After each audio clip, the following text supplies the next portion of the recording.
Matatamis ng ngiti ang makikita sa mga mata at mukha ng ating mga kapatid na badyaw na nabiktima sa sunog sa sitio Badyawan, Barangay Mambaling sa Cebu City sa isang maikling programa na pinangunahan ng Bombo Radio Cebu at Star FM na ginanap sa Abia Gym, Alaska, Mambaling noong Sabado, Marso 8, 2025.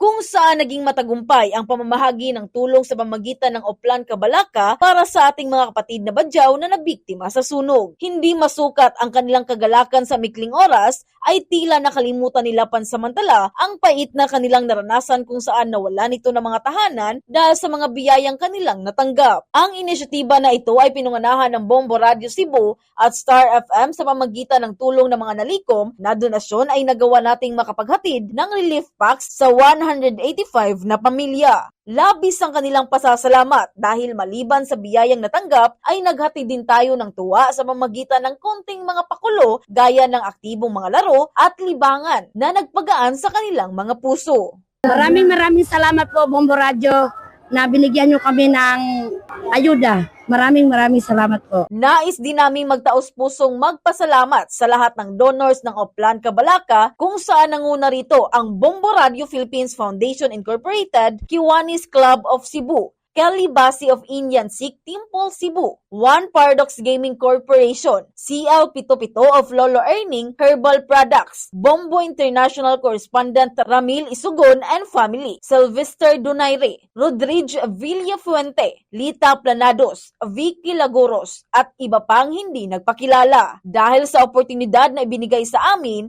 na maging daan upang makatulong sa mga nangangailangan. Mula rito sa lungsod Lawigan ng Cebu, Bombo Jonah Cañati para sa number 1 and most trusted radio network in the country, Bombo Radio Philippines. Basta Radio, Bombo!